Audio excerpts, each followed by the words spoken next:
기도 말씀이 없으시면 특별 집회를 오늘 이제 마무리를 하려고 자료를 인터넷상에 집회 자료실에 올려놨었었는데 다 예습을 하고 오시라고 그랬지만 다 그렇게 되지 못한 분들도 있고 조금 이게 좀 복사기가 미리 설치됐으면 자료를 다 해드려가지고서 했으면 좋은데 이따 이제 점심시간에 자료는 다 뽑아 드릴 거니까 우선은 이어지는 말씀이 지난 목요일 집회 세 번째 시간에서 이어지는 내용인데 지난 목요일 날 나눈 말씀의 중심은 하나님의 영원한 경륜이라고 하는 것은 영원 전에 창조 세계를 경영하실 때 천사들에게 모든 주권 본위를 맡겨서 지상에 있는 모든 피조물들과 함께 그들을 지상의 피조물들을 이끌어서 조물주 하나님의 영광을 찬송하도록 하는 직임, 위임을 맡겼지만 그 중에 르시엘이라고 하는 천사장이 대표 천사장이었는데 오히려 하나님의 영광을 찬탈하고자 하는 교만 때문에 그를 따르고 그에게 복종하고 있던 지상의 모든 피조물들이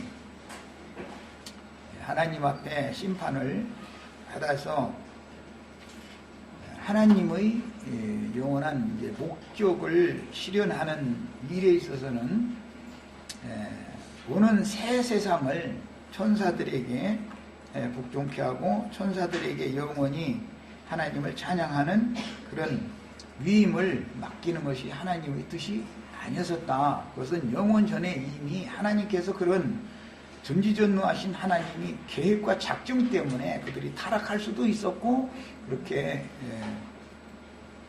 어둠의 천사들로 그들을 따르던 피조세계의 모든 영들이 귀신들이 되어져서 하나님의 뜻을 거슬리고 대적하는 것 같이 이렇게 되어 있지만 사실은 알고 보면 하나님은 구속받은 사람들을 통해서 영원한 새 세계를 주권을 맡겨서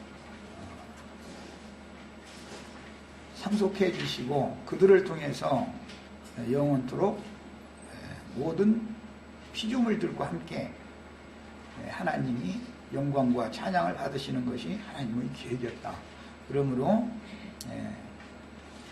예창조 즉 물질계의 세계가 존재하는 동안은 천사들이 사람보다도 조금 더 능력과 권위가 있는 것 같지만 오는 새 세계에서는 온전케 된 의인의 영들, 사람 천사들이 천사들도 판단하는, 판단이라는 말은 재판한다 이제 그런 뜻인데 그런 본의를 사람에게 주는 것이 하나님의 뜻이다. 그래서 우리가 하나님의 이런 영원한 계획을 하나님의 목적을 바르게 깨달을 때 성경에서 하나님은 천사들보다도 인자, 사람이 무엇이간데 그렇게 기부시고 존귀 여겨주시는지에 대해서 다 감격할 수가 있을 거다. 이것이 구속사의 큰 틀이다라는 것을 말씀을 지난 시간에 나눴습니다. 그래서 하나님의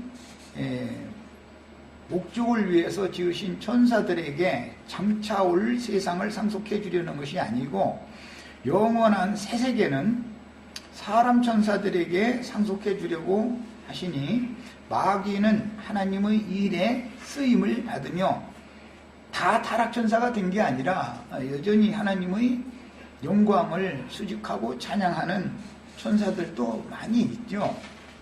그렇지만 타락천사들도 믿음의 자손들인 아브라함의 자손들을 온전케 하는데 하나님의 일에 불꽃 천사, 불 다스리는 천사, 물 다스리는 천사로 이렇게 하나님이 쓰시려고 그렇게 타락을 허용하셨었다. 이것을 기본적으로 이해를 하셔야 되겠습니다. 그러니까 우주 가운데 어둠의 일과 사람으로서는 상상도 할 수 없는 악이 존재하는 것도 하나님의 어떤 원대한 계획에 의해서 우주 만물과 만상과 만사가 경영되는 것이다라는 기본적인 믿음을 다 가지셔야 되는 거예요. 사람은 이해할 수 없지만 어떻게 하나님이 계시다면 이런 일이 있을 수가 있느냐? 하나님의 허락하심이 없으면 그런 일이 일어나지 않는 겁니다. 기본적으로 이런 믿음의 틀을 확고하게 가지셔야 되겠어요. 그 다음에 그런 모든 것을 볼 때 하나님은 인간 세상에 어떤 사람이 상상할 수 없는 악한 일들이 벌어진다 그러면서 인간 세상에 경고를 보내는 것이다 라는 걸 아셔야 돼요. 사람들이 너무 느슨해지고 악에 자꾸 물들어서 둔해지고 이렇게 되면은 어떤 사건 같은 것이 일어나가지고 그 사건을 일으키게 하는 것은 악의 천사들을 동원해서 하는 일이지만 인간 세상에 하나님은 매번 경고 메시지를 보내시는 것이다 라는 것을 깨달으셔야 됩니다. 그 다음에 마귀는 하나님의 이레처럼 쓰임받고 타락한 인간 세상에 하나님이 메시아를 보내어서 그 천년이 차기까지 세상의 천사들보다 잠깐 동안 못하게 하심을 받은 인간 나라를 운영하시는 목적은 인간 나라는 세상 나라라고 그러죠. 근데 하나님의 나라와 대비되는 건 세상 나라인 것인데 세상 나라는 아담 이래로 마귀가 세상 임금, 세상의 영이 되어져서 모든 사람들의 마음을 붙잡고 주장하고 경영하고 있어요. 그렇지만 세상 나라는 짐승들의 세계인데 계시록에 가보면 이제 바다에서 올라오는 짐승과 땅에서 올라오는 짐승, 이게 두 짐승들을 통해서 세상 나라를 경영하셔요. 그런데 그 짐승들의 왕좌는 마귀가 주는 것이다, 용이 주는 것이다 그랬어요. 그래서 세상에서는 황제의 그 앉는 자리를 보고 용상이라 그래요. 그 사람들은 성경 모르는데도 성경에 있는 말을 다 그렇게 쓰고 있는 거예요. 용상이요 그게. 그러나 계시록에 보면은 어린 양의 보좌와 짐승의 보좌라는 말이 나오죠. 이것은 잘 이해를 하셔야 돼요. 세상 나라의 지금 이제 우리가 곧 이제 뭐 열흘인가 뭐 얼마 후에면은 이제 그 용상에 앉을 자를 누가 될 것이냐 가지고 지금 이렇게 시끌시끌 하잖아요. 우리야 뭐 그 세상 나라 상관없는 사람들이 뭐 관심 없어 그러고 세상에는 아주 어제 잠깐 텔레비전 뉴스 보니까 아주 난리가 아니더구만 아주 사람들이 추워 죽겠는데 거기 나가서 그러고 떨고 섰으라고 해도 나는 못 올 것 같은데 그 사람들은 참 열정이 대단해. 하여튼 그거 보면은 아주 세상의 용이라는 게 어마어마한 능력과 권위가 있다는 걸 알 수가 있는 거예요. 그건 이제 바다에서 올라온 짐승이라고 그러죠. 이제 교계에서 주님의 교회를 인도하는 직무를 받은 사람들 중에 세속교계를 추구하는 사람들은 땅에서 올라온 짐승이다 그래요. 그래서 이제 이 세상나라라고 하는 것은 반드시 두 짐승들을 통해서 다스리는데 모든 권세는 위로부터 주어지는 것이지 아래에서 나는 것이 아니에요. 어떤 사람은 내가 이렇게 국민들한테 인심을 얻어서 민심을 얻어서 대통령이 당선됐다 이렇게 생각을 할 거예요. 그러나 성경에 의하면 모든 권세는 위로부터 주어지는 거예요. 그렇기 때문에 세상 나라가 존재하는 한 우리는 세상의 권세에도 복종하고 순종해야 되는 것이고 세금을 내라고 하면 세금을 다 내야 되는 거예요. 그 세금 안 내고 도망다니고 그래가면서 살 필요는 없죠. 그들을 통해서 세상에 존재하는 우리 육신을 입고 사는 우리들을 보호해 주잖아요. 그들은 선한 일에도 쓰임받고 악한 일에도 쓰임을 받아요. 악한 자들에게는 악하게 행하는 자들에게는 그들을 통해서 징벌을 내려버리잖아요. 그 형무소도 지어놓고 경찰서도 해놓고 가서 잡아다가 조석금해서 재판에 넘겨가지고 감옥에 보내기도 하고 이렇게 하나님이 이게 우주 만물과 만상 모든 것들을 실히 통치하는 통치권에 속한 문제인 것을 알아야 된단 말이죠.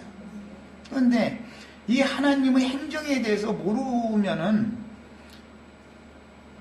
천년이라고 하는 왕국이 있냐 없냐 막 이렇게 이상한 쪽으로 이게 이제 잘못 빠져나가는데, 하나님의 절대 주권 통치에 대한 인식을 우리는 반드시 새롭게 하셔야 돼요. 세상 나라는 짐승들을 통해서 용에게 맡겨가지고 하나님은 다 위에서 다 주장하는 거예요. 용이 지맘대로 하는 게 아니에요. 욥기에 보면은 사탄이 지맘대로 어디를 다니고 막 누가 해코지하고 그러는 게 아니에요. 하나님께 물어보고 하나님이 그래 가라, 가서 너 하고 싶은 대로 해봐라. 그 대신 뭐 그 생명이랑 손대지 말아라. 너는 생명의 주인이 아니고 내가 생명의 주인이니까 그러면 할 수 있는 짓은 다 해보는 거예요. 우주 가운데서 벌어지는 어떤 일들이라는 것은 전부 천사들을 동원해서 하는데, 빛의 천사들만 존재하는 게 아니라 어둠의 천사들도 있어서 그들도 유효적절하게 하나님이 쓰신다라는 것을 우리는 믿으면, 하나님의 주권이라고 하는 주제, 성경에는 이제 하나님 보고 조물주 보고 주제라고 그러죠. 천지의 주제 이렇게 말하잖아요. 하늘과 땅을 전체적으로 주도하고 통제하고 제재하고 다스리는 주인이다 이 말이에요. 그분이 예수 그리스도다라는 것을 믿는다 그러는 거예요. 그 유다서에 보면 주제이신 예수 그리스도 이렇게 나오잖아요. 그러니까 이런 기본적인 신앙의 큰 윤곽, 그 틀이 잡혀있지 않은 사람들은 사람의 생각을 가지고 성경을 부인을 자꾸 하고자 하는, 거슬리고자 하는 이런 근성이 사람 속에 있단 말이죠. 이런 데서 우리는 벗어나셔야 되겠어요. 하나님의 말씀이면 전능자께서 하신 말씀이니까 내 마음하고는 이게 안 맞지만 가라고 돼 있으면 아멘 하고 일단 가로 받아들여야 되는 거예요. 그게 나와 내 생각과 안 맞는다고 그래가지고 말씀 자체가 바꿔지는 일은 절대 없는 거예요. 사람이 성경을, 하나님의 말씀을 인간의 말로 바꿀 수는 없잖아요. 일단 우리는 믿음으로 받아들여야 되는 것이죠. 이런 기본적인 자세가 너무너무 중요합니다. 이것을 순종을 배운 사람이다 그래요. 이것은 구원이 되어진 정도예요. 그 사람이 얼마만큼 하나님 앞에서 하나님의 철장 지리를 받아가지고 하나님 앞에 순종하는 법을 배웠는가를 보면은 그냥 내가 깨달음이 없을지라도 주여 이것이 나는 깨달음이 없지만 이게 하나님의 말씀이니까 일단은 믿습니다. 다만 내가 지금 확고하게 붙잡아지지 않는 것은 내 영이 빛이 없어서 깨우침이 내가 부족해서 우준해서 이러니까 나를 이거 좀 깨닫게 해주실 바랍니다. 이렇게 하면은 때가 되면 무슨 방법을 통해서든 그 말씀을 깨닫게 해주셔요. 이게 하나님의 일인 거예요. 사람인 빛이 와야 굴복이 되는 거다라는 건 이미 여러 번 말씀드렸어요. 자, 그 다음에 그 천년이라고 하는 정해진 기간이 차기까지는 세상의 천사들보다 잠깐 동안 못하게 하심을 받은 인간 나라를 운영하시는 목적은 그리스도의 왕권에 절대적으로 복종하며 충성하는 하나님의 아들다운 아들들을 얻어서 그분의 영원한 왕국을 상속해주기 위한 것입니다. 인간 나라 경영이 끝나는 그 천년이 차면 사람들은 그럼 천년왕국 끝에는 그러면 인간 세상이 없단 말이냐? 예, 없습니다. 성경에는 없다고 되어 있어요. 햇빛과 달빛이 쓸데없는 새세계가 오면은 햇빛과 달빛에 의해서 생명을 공급받아야 되는 물질 세계는 끝나는 거예요. 반드시 그걸 우리는 믿어야 돼요. 다시는 밤도 없고 바다도 다시 없다 그러면은 그것은 세상 나라는 더 이상은 존재하지 않는다. 어둠의 권세가 더 이상은 존재할 수 없다. 그 말을 말하는 거예요. 밤이 없다는 것은 사망과 어둠의 권세 세력을 잡은 자 마귀가 더 이상은 인간 나라에서 활동하던 것처럼 활동하는 시대는 끝났다 그 말이잖아요. 하나님의 말씀이 그렇게 되어 있으면 우리는 말씀을 말씀으로 일단은 받아들이는 믿음이 필요하다. 앞으로 될 일이다 해가지고 그런 일이 있겠느냐고 소설이지. 소설 얘기는 그 칼뱅이 한 말이에요. 칼뱅이 청교도 무리가 일어나가지고 천년왕국을 주장을 하니까 그거 다 소설이지 말이에요. 있을 수 있는 일이냐 말이에요. 칼뱅이가 무천년설 아주 철두철미한 무천년설주의자거든요. 무천년설이라는 것은 로마의 서로마죠. 그러니까 서로마교의 교부들이 지어낸 말이에요. 그 천년왕국이라는 걸 그 대신 그들은 뭐라고 말하면 연옥이라고 그러죠. 천년왕국 얘기하면 그 연옥설을 천년왕국 이걸 이해가 안 되니까 그것을 연옥이라는 것으로 만들어가지고 교리를 만들어서 반포를 했어요. 참 웃기죠? 그 연옥설 얘기 들어보면은 교황청 집다가 돈 떨어지니까 교황이 종이떼기에다 철인 이렇게 찍어가지고 한 장 사는데 얼마씩 해서 돈 내게 만들어가지고 그 돈 헌금함에다가 넣어서 돈이 헌금함 속에 똑 떨어지는 순간에 연옥했던 조상들이 다 천당으로 뻥 간다 이렇게 가르치는 거예요. 그게 무천년설이라는 거예요. 뭘 알고서 이러쿵저러쿵 떠들어야 돼. 알고서. 청교도 무리는 목숨을 내놓고 천년왕국이 분명히 도래한다라는 것을 전파했어요. 이것 때문에 순교한 거예요. 사실은 삼일체론을 거부하고 천년왕국을 지지하면은 죽였어요. 로마교는 실제로 사람 잡아다 죽였어요. 이런 것을 알고 믿어야 돼. 뭘 알고 못해가면서 괜히 이러쿵저러쿵 떠들 필요가 없는 거예요. 칼뱅이라는 사람 뭐라고 말하는지 알아요? 그 천년왕국설이라는 건 말이에요. 그 소설에 지나지 않는다 이래 그랬어요. 성경에 천년왕국이 있는데 그게 그럼 성경책이 소설이요? 사람이 교만하면 이렇게 되는 거예요. 인간 나라 경영이 끝나는 그 천년이 참은 메시아 사역으로 세상에 보내심을 받은 아들은 아버지께서 아들에게 맡긴 그 왕국을 아버지 하나님께 바쳐서 그 사역을 완수하게 됩니다. 성경을 이제 찾아 읽겠습니다. 빨리빨리 찾습니다. 누가복음 22장 29절로 30절을 찾습니다. 예수님이 이 세상에 오셨을 때 사역을 시작하기 전에 광야로 내몰려서 성령에 의하여 광야로 내몰려서 광야의 신 아사셀 마귀에게 구약성경에는 아사셀이라고 되어 있죠. 광야의 하나님은 아사셀이죠. 유대인들이 그래서 광야에서 다른 신을 섬긴 거잖아요. 그게 아사셀 신 섬겼단 말이에요. 광야의 신 아사셀에게 예수님이 시험을 당했어요. 그 시험을 이겼을 때 하나님께서는 그 아들에게 그 나라를 맡겼다 이거예요.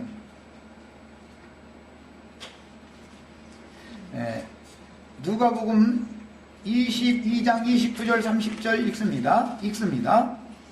내 아버지께서 나라를 내게 맡기신 것 같이.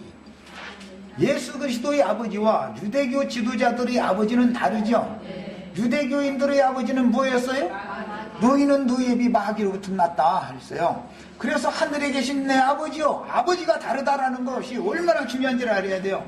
생명의 근원이 다르다 이거예요. 생명의 근원이. 네. 로마교 교황들이 주장하는 그 애비는 유대교 지도자들이 주장하던 애비인 마귀단 말이야. 이걸 알아야 돼. 이렇게 말하면 그래도 그들이 다 말이요.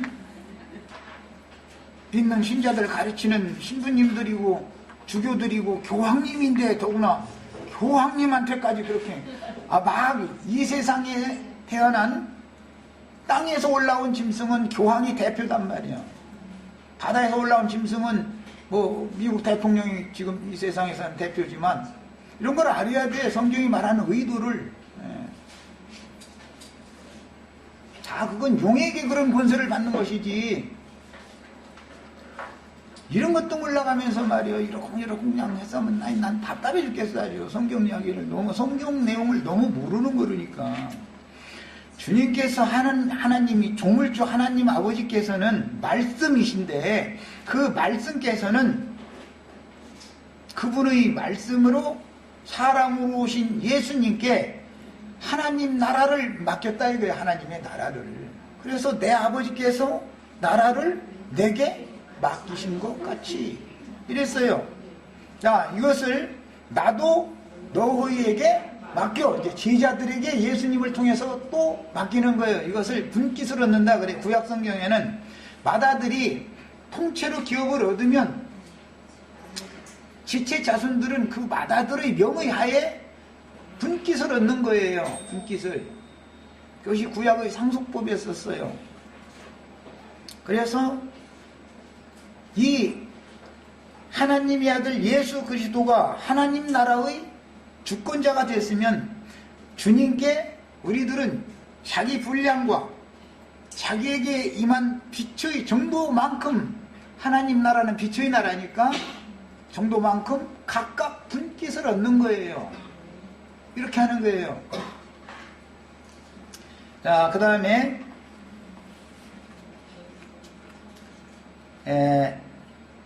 고린도전서를 읽겠습니다. 이제 주님의 그러면 메시아가 오셔서 메시아 사역을 언제까지 할 것인가? 메시아의 사역을 계속하는 것은 아니죠. 고린도전서 15장에서 읽겠습니다. 24절부터 28절까지 읽겠습니다. 그 후에는 마지막이니, 이것은 그리스도께서 영이 되신 후에 강림, 세상에 지금 성령 강림은 한 번만 하고 끝낸 게 아니죠. 매 세대 사람들에게 계속해서 성령은 오시는 것이죠. 임한다 그래요. 강림이다 그래요. 이 파르시아라는 말은 충만한 임재라는 뜻으로서 형제 자매님들 심령과 마음속에 진리와 생명의 성령께서 은혜의 영으로 오는 시대이기 때문에 은혜의 시대다 그러는 거예요. 그러나 공의의 영으로 오실 때는, 공의를 집행하는 영으로 오실 때는 공의의 시대다 그러죠. 의를 집행하러 오시는 때는 이 시대가 아니죠. 강림하실 때 그리스도께 속한 자요 그 후에는 마지막이니 그가 모든 통치와, 이 모든 통치라는 것은 세상 나라의 통치뿐 아니고 교회도 통치권을 예수님이 갖고 있는 거예요. 세상 나라는 짐승들을 통해서 지금 다스리고 있어요. 그 주권이라고 그래요, 그걸.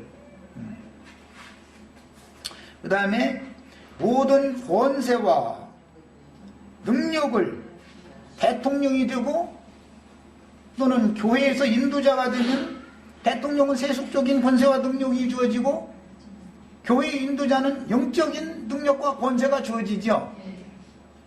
교회의 인도자는 양무리를 목양하고 다스리는 책임이 있어요. 장로들이라는 건.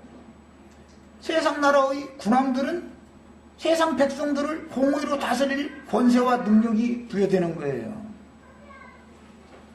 이 하나님 이 전체를 누가 주장한다고요? 하나님 예수 그리스도께서 주장하는 거예요. 그러니까 지금 만왕의 왕이라는 말 들어보셨죠? 모든 왕들 중에 으뜸되는 왕은 누구다? 예수 그리스도다 그 말이에요. 예수 그리스도는 많은 분봉 왕들을 통해서 우주를 경영하시는 거예요. 지금 이것을 꼭 깨달으셔야 돼요. 이것을 그런데 멸하시고 그랬으니까 세상의 통치, 권세, 능력은 멸해지는 때가 온다 하는 거죠. 나라를 아들이 맡은 아버지께로부터 받았던 그 나라를 누가복음 아까 22장 29절 30절에서 읽었어요. 그 나라를 아버지 하나님께 되돌려드리는 거예요. 자, 그러면 오는 영원한 세상이라는 것은 말씀이 모든 걸 통치한다 그 말이겠죠. 이제 말씀이 하나님이니까 말씀이 아버지, 모든 것의 근원은 말씀이죠. 씨 우주 만물이 존재하는 근원이 뭐예요? 말씀이죠. 이제는 말씀이 우주 만물을 통치를 하려면 그 말씀을 부인하거나 거부하거나 대적하거나 회방하는 일이 있어서는 안 되겠죠. 그럼 하나님 나라가 아니잖아요. 그건 아직 마귀가 여전히 살아서 운행하는 나라지. 이해를 잘 하셔야 되겠어요. 지금 내가 해나가는 이 말을. 아들이 아버지께서 아들에게 맡긴 그 나라를 아버지께 다시 바칠 때가 되면 만물이 그리스도의 발 아래 완전하게 복종되는 때예요. 하나님 말씀이면 무조건 순종하는 때가 되는 거예요. 말씀에 순종하지 않는다라는 것은 사람의 생각이 있고, 사람의 생각이라는 건 사실은 귀신의 이제 그 생각을 넣어준 건데, 마귀가 사람의 정신을 어지럽게 해놓기 때문에 말씀을 부인하고 싶은 것이 속에서 이제 거스리고자 하는 이게 타락성이 올라온다 이거예요. 천년왕국 이후에는 이런 것은 절대 용납이 안 된다는 것을 아셔야 돼요. 지금은 예수님이 사역을 시작하실 때 마귀가 예수님을 세 가지를 가지고 미혹하고 시험했죠. 예수님은 이겼어요. 예수님이 사역을 하시다가 유대 땅에 갈 곳은 많고 각동 각처에 예수님이 다 다니면서 복음 전할 수는 없는 일이니까 12제자와 70제자를 각동 각처로 보내서 주님께서 제자들에게 전해줬던 그 내용들을 가서 전하라고 그랬어요. 그때 나가서 제자들이 천국 복음 말씀을 증거하고 선포를 하니까 제자들은 귀신들도 떨고 항복하는 걸 보니까 기분이 좋아가지고 왔어요. 그런데 하나님은 야 귀신의 왕인 마귀가 하늘에서 떨어진 걸 난 봤다 그랬죠. 제자들은 귀신들만 상대를 한 거죠. 전쟁을 해도 장수는 장수끼리 붙어야지. 아니 아군이 장수가 적군이 1등병하고 뭐 붙는다 그러면 그건 전쟁도 아니죠. 적군 1등병이 이쪽의 장수 예를 들어서 사령관하고 이게 상대를 한다 그러면 이 전쟁은 뭐 허나 안 하는 놈의 전쟁이죠. 그러니까 예수님의 눈만큼 우리도 넓어져야 되는데 제자들의 시야는 좁지만 주님은 전체적인 걸 보는 것이다 이제 이 말이죠. 말하자면 자 그런데 사탄이 예수님이 사역 시작하실 때 이미 시험을 했던 사탄인데 인간적으로 보자면 예수님이 광야에서 시험 받을 때 예수님 뭐 함께 있다가 떠났다 그랬죠. 이제 시험에 이제 영 안 넘어가니까 떠났다 그랬어요. 떠났는데 그럼 어디로 갔었다는 거예요? 하늘로 돌아간 거예요? 하늘에서 떨어진 걸 봤다 했으니까. 예, 이 개념이 벌써 인간들이 생각하는 그런 개념과는 다르다라는 걸 알 수 있는 것이죠. 이 천지에 대한 개념이 다르다. 하늘에서 떨어졌다라고 예수님이 말씀을 하셨을 때 지금부터는 내가 전도하는 것보다 너희가 전도하는 시대가 오는데 너희가 지금부터 전도하려면 내가 시험 당한 것처럼 너희도 당연히 시험을 당할 거다 그 말이겠죠. 마귀가 하늘에서 내려올 때는 땅에 전파가 되니 복음 전파가 되니까 복음 전파를 방해하러 내려오는 것이지 복음 전파 도와주러 오지는 않을 거 아니에요. 복음 잘 전하는 사람들 막 더 복음 더 잘 전하게 이렇게는 안 해줄 거 아니겠어요. 당연히 지금부터는 예수님이 3년 반 동안 고난의 길을 가면서 복음을 전해야 했던 것처럼 제자들도 이미 길이 정해져 있는 것이죠 지금. 네. 사탄은 복음 전파를 방해하게 돼 있는 것이지 복음 전파를 도와주지 않아요. 그럼에도 복음은 끝까지 모든 민족에게 전파가 된다 이거예요. 그럼에도 그래서 사도들에게 주님이 하신 말씀, 사도들은 자기 제자들에게 한 말이 뭐냐면 너는 복음과 함께 고난을 받으라 라는 말을 반드시 복음 전파를 복음을 맡은 사람은 대적자를 만나게 돼 있어요. 이게 정하신 대로 되는 거예요. 자 그러면 사탄이 없으면 복음이 잘 전파가 되면 모든 것이 쉽게 다 잘 될 것 같으죠. 사람의 생각으로 하자면 빛과 어둠을 무엇로 나누겠어요?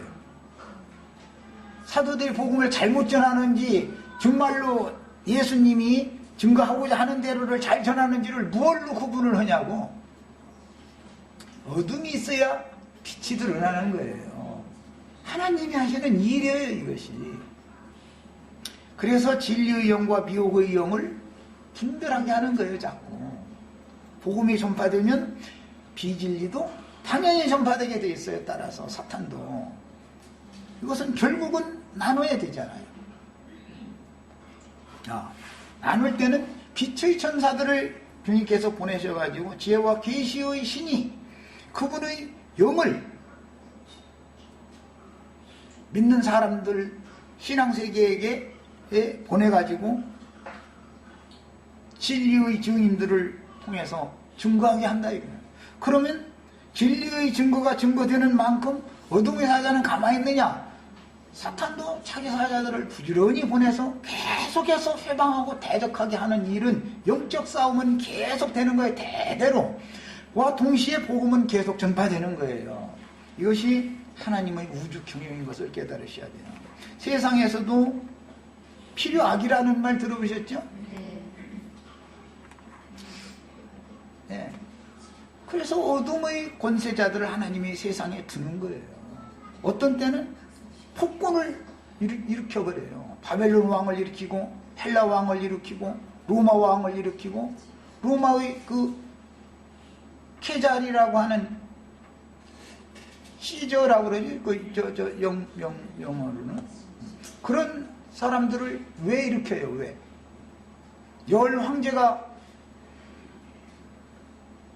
주님의 제자들을 다 잡아다가 박해하고 심지어 네론과 그 사람은 뭐 로마에다 일부러 불룩해 만들어 놓고 저 기독교인들이 말이야 로마 황제 대항하느라고 했다 해가지고 기독교인들 다 잡아다 죽이는 명목 걸으려고 그 짓까지 했다는 거예요. 그런 사람들을 왜 일으키겠어요? 사실은 그런 일이 있을 때 오히려 교회는 정화되어지고 더 강건해진다.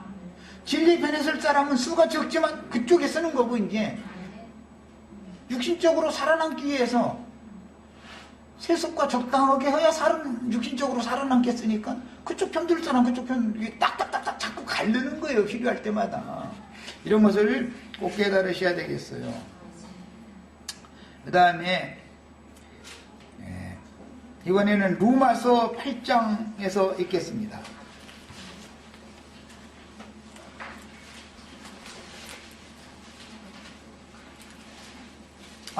고린도전서 15장 아까 다 안 읽었구나.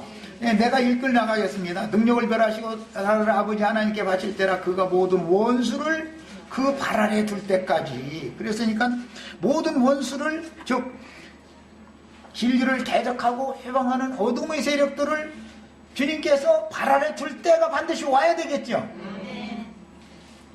하나님이 어떤 때를 정해놓으시지 않으시고 아무 목적도 없이 무조건 어떤 우주 경영을 할 일은 없죠. 진리를 증거해도 그것을 거짓 것으로 변개시키고 변질시켜서 하나님의 말씀을 오류되어진 아까 내가 잠깐 소개해드린 무천년설주의자들 로마교 지도자들은 그게 연옥이다 이래가지고 그런데 그걸 철석같이 믿어왔다 이거예요. 그 정도예요. 그렇게까지 미혹할 수 있어요. 그런데 그 모든 원수를 발 아래 둘 때가 반드시 온다.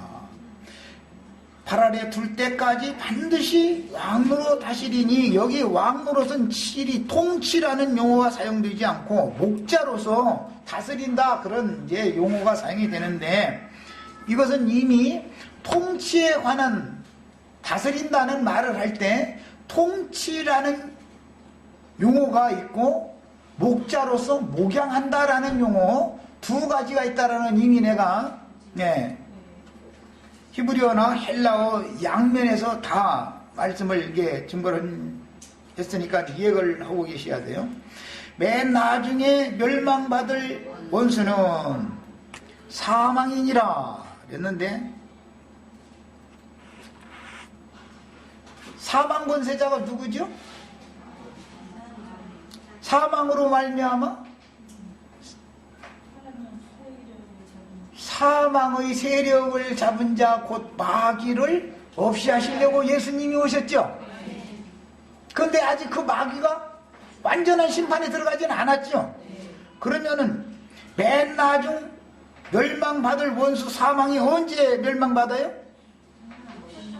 천년이 차고 나면 그 흰 보좌에서 사망과 음부도 불못에 던지우더라. 거기에서 맨 나중 거기서 멸망받는 거예요. 그냥 천년이 차야 그때가 모든 원수가 메시아 그분이 발 아래 두어지는 때라는 것은 천년이 찬 때지요. 그때 드디어 사망이 멸망받아 버린다 이거예요. 사망으로 말미암아 사망의 세력을 잡은 자 마귀는 그때 심판받는 거예요. 불못이라는 것은 마귀와 그 사자들을 위하여 얘기해 놓으신 거예요. 그게 흔히 말하는 천국 극락세계 낙원이라고 하는 하나님의 세계는 우리 형제 자매님들을 위하여 또 예비되어진 거예요. 이것을 믿으셔야 돼요. 네.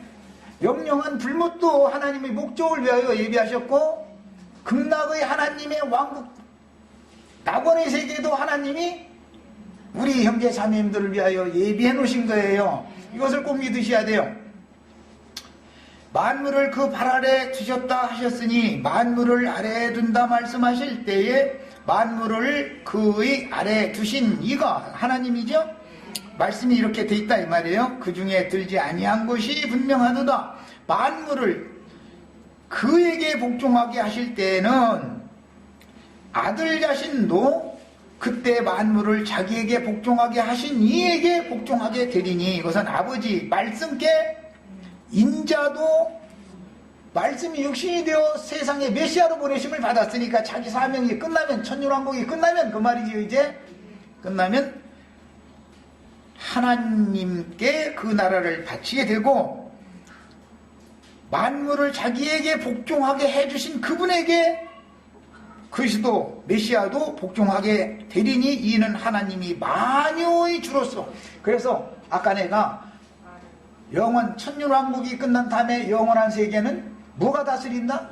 말씀이 다스리는 세계가 오는 거다. 이걸 하나님이 경륜이라 그래요. 하나님이 만유의 주로서 만유 안에 계시려 하심이라 그랬어요. 자, 이번에는 로마서 8장을 읽겠습니다.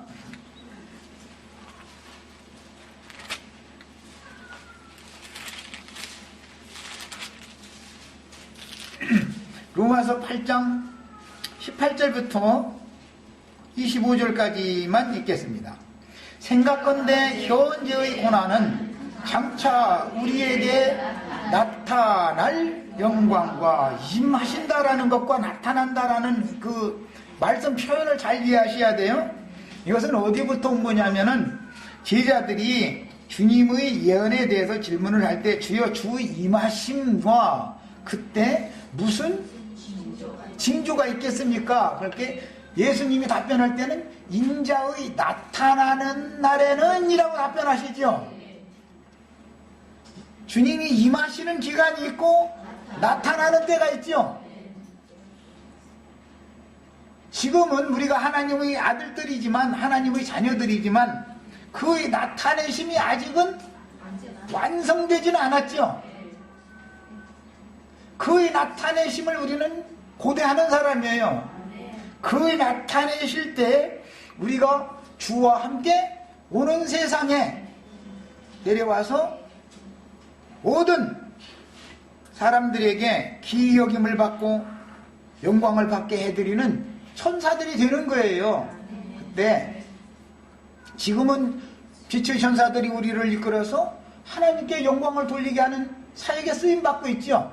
그러나 오는 세상에서는 우리가 그 일을 그 사명을 우리가 한다 이 말이에요. 이게 하나님의 영원한 목적이에요. 나타날 영광과 비교할 수 없도다. 피조물이 고대하는 바는 피조물이라고 한 것은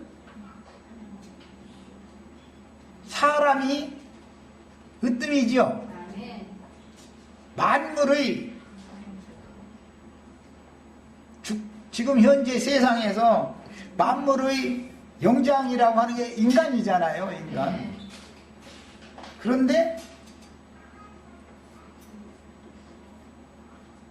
해달 별이나 바람이나 물이나 빛이나 이런 것들은 불순종을 않는데 모든 생물들 중에서도 살아있는 물체들 중에서도 제일 으뜸으로 세워진 인간이 앞장서서 하나님을 대적해. 하나님이 밥 먹여? 하나님이 밥 안 먹였으면 누가 밥 먹였는데 여태까지? 하나님이 모든 것들을 인간을 생존하게 해준 모든 이런 것들을 안 해놓으셨으면 인간이 생존할 수 있었겠어요? 하나님이 공기를 안 만들어 놓으셨으면 인간이 생존할 수 있었겠어요? 사람이 뭘 모르면 그렇게 무지하면 대적하게 돼 있어요. 무지하면. 자, 이제 줄쳐놓습니다. 피조물이 허무한데 굴복하는 것은 자기 뜻이 아니다. 모든 피조물들이 지금 마땅히 복종해야 되는 그리스도의 발 아래 다 복종돼야 되는 거죠. 언제 가면은 복종된다고 했어요? 천년왕국 때 되면은 복종을 안 할 수가 없죠. 복종 안 하려고 하는 놈들은 철장 후에 쳐버려. 발상 못하게 해. 그 속에는 거슬리는 본성이라는 것이 육체 속에는 마귀의 죄성이 여전히 있지만 인간이라는 육체라는 것은 후려쳐서 다스리면은 짝소리도 못해. 좋게 해주면은 은혜로 대해주면은 앙앙대지만 후려쳐서 다스리면은 짝소리도 못해. 천년왕국 동안 염소무리를 다스릴 때는 뭘로 다스린다고요? 철장으로 다스리는 거예요. 철장으로. 그 염소무리 속에 인간의 타락 본성이 안 들어있다는 게 아니에요. 타락한 인간의 육의 마음이라고 하는 무적영 속에는 여전히 마귀가 죄성으로 거하고 있어요. 그래도 감히 대적하거나 거슬리거나 반기를 들지를 못하는 거예요. 철장으로 다스리기 때문에. 양무리는 철장으로 다스려요? 은혜로 다스려요? 그때 오른편 양이 되시면은 은혜로 다스려요. 그래서 오늘 우리도 마찬가지예요. 육체는 몽둥이 찜질이 제일 약이요. 육이라는 것은. 짐승에게는, 짐승의 등에는 뭐가 필요하다고 그랬어요? 성경에? 채찍이라고 하기보다도 몽둥이요, 몽둥이. 지난번 번역에 몽둥이라고 했는데 맞아요, 그게 몽둥이. 예, 무지한 짐승의 등에는 몽둥이가 필요해요. 그러나 구속하신 영혼은 귀하기 때문에 은혜로 다스려야 되는 거예요. 밖에서는 채찍이 와도 몽둥이 찜질이 와도 속에서 은혜가 있기 때문에 우리가 그리스도에게서 배반을 못하고 끊어져 나가지 못하는 거예요. 이게 하나님의 통치예요. 피조물도 그 바라는 것은 피조물도 썩어짐의 종로로 단데서 해방되어 그랬는데 죽음이라고 하는 것은 죽으면 썩어요? 신선해져요? 썩어요. 배추도 어제까지 싱싱했다가도 뿌리 딱 자르면은 그 다음부터는 시들기시다가다 놔두면은 썩죠? 하찮은 것도 그러는데 배추 썩으면 냄새는 좀 들라. 인간이 썩으면은 이거는 코를 두를 수가 없는 거예요. 하나님이 보실 때는 그렇게 보는 거예요. 그런데 그런 부패하고 썩은 것을 정리해주는 정말 사람 눈으로 보이지도 않는 박테리아들을 하나님이 왜 있게 만들었겠어요? 그거 청소에 분해시켜서 청소해서 흙으로 보내야 되니까 그렇죠? 환원, 순환이라고 그래요. 순환. 우리가 인생에 사는 동안에 박테리아가 적당히 있어야 돼요? 없어야 돼요? 있어야 돼요. 그래야 면역이 생겨가지고 안 썩는 거예요. 생존하는 거예요. 하나님이 뭘 미련해서 그렇게 아이고 모기는 왜 만들어놨냐, 박테리아 그거 말이야 귀찮게 왜 만들어놨냐 이러시면 안 돼요. 하나님, 우리는 모르지만 하나님이 다 알아서 만든 것이다라고 믿어야 되죠. 우리는 다만 세상사로 내가 이렇게 비유를 했는데 세상의 일을 예를 들어야 영혼이 그냥 놔두면은 잠식되어지고 악령들에게 악귀들에게 부패되어지고 썩는다. 죽은 영혼은 반드시 부패로 돌아가게 돼 있는 것이다. 이런 것을 아셔야 된다 이 말이에요. 그래서 피조물이 썩어짐의 종로로 다는 데서 해방을 받는다 그랬는데 육체를 벗어나는 거예요. 물질계를 벗어나야만 썩지 않죠. 물질계나 썩는 것이지 영의 세계는 썩음이 없죠. 영의 세계는 비록 마귀의 영이라 할지라도 영영한 불목 가운데서 그건 타지도 않아 있는 거 불은 또 무슨 불인지 더 썩어짐이 없어요. 썩어짐이 없어요. 불못에 들어간 둘째 사망이다 그러는데 이것은 썩음이 없잖아요. 그 세계는, 영의 세계는 육의 세계에서나 썩음이 오기 때문에 여기에서 해방받아야 된다. 그런데 여기에서 종로로 탄 피조물의 인재에게 종로로 사는 데서 해방받는다 그랬는데 히브리서에 보면 2장에 보면 죽기를 무서워하여 일평생에 매여서 사망 권세자에게 사망으로 말미암아 사망의 권세를 받은 자에게 종로로 사는 데서 해방시켜주는 것이 하나님의 구원이다 이 말이에요. 예, 이게 구원인 거예요. 그러니까 자 그러면 우리가 이 육신을 벗어야 되는 거예요? 육신을 입고 천년만년 살아야 되는 거예요? 육신을 입고 천년 살면 좋을 것 같아요? 안 좋을 것 같아요? 나는 100년 사는 것도 이가 갈려 죽겠는데 천년 살으라고 하면 나는 환영 안 해. 육신 입고 며느리 보고 괜히 금방 밥 먹고 나왔어도 1년아 반년아 그러고 앉았고 그러면서 살고 싶어요? 시간 됐으면 마쳐야 되지.